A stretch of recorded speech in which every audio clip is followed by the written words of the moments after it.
তারেক রহমানের ছাত্র দলের সন্ত্রাসীরা হয়েছে চোখ পিপাসু, উপরে উপরে ভালোর ভান ধরে ভিতরে ভিতরে এই ধরনের ছাত্রলীগ যে মানে যেভাবে বেপরোয়া ছিল, সন্ত্রাসী বাহিনী ছিল, একইভাবে ছাত্রদলকে তারেক রহমান পরিচালনা করতেছে। তারেক রহমান যে শেখ হাসিনার পথে হাঁটতেছে, এটা হলো ওইটার চিহ্ন। সে ছাত্রদলকে আরেকটা যে সন্ত্রাসী বাহিনী বানাইতেছে, এটার হলো এটা চিহ্ন। আর মানুষ আছে 3 লেয়ারে এমন ভাবে আক্রমণ করছে, সামনে থেকে পিছন থেকে সাইডে থেকে যেন মানুষ মেরে ফেলা যায়। ভিডিও আছে, আমরা আপনাদেরকে ভিডিওগুলো দিব।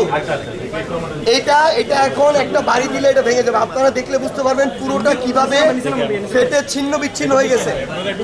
এটা তো কোনো বোতলের বাড়ি হইতে পারে না। এই জায়গায় দেখেন প্রত্যেকটা জায়গায় তারা ইট দিয়ে কিভাবে প্রত্যেকটা জায়গায়। যদি তার দলকে তারেক রহমান কন্ট্রোল না করতে পারে, তাহলে বলুক যে আমি সন্ত্রাসী বাহিনী, সন্ত্রাসী ক্যাডার পাল্টেছি, ছাত্রদল আমার সন্ত্রাসী ক্যাডার, তারা হামলা করবে, আপনারা আপনাদের মতো রাজনীতি করেন, তাহলে আমরা আমাদের মতো রাজনীতি করব।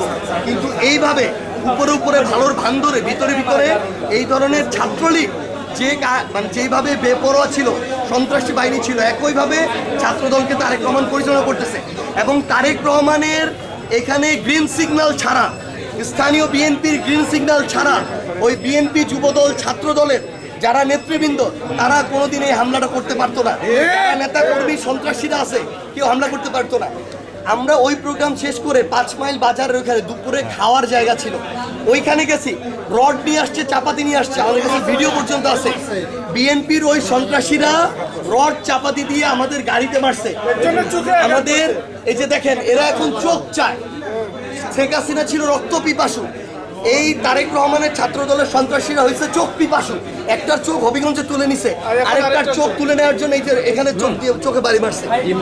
খাইতে গেছি পর্যন্ত আমরা ওইখানে খাইতে গেছি, ওই জায়গায় পর্যন্ত তারা আমাদেরকে নামতে দেয় নাই।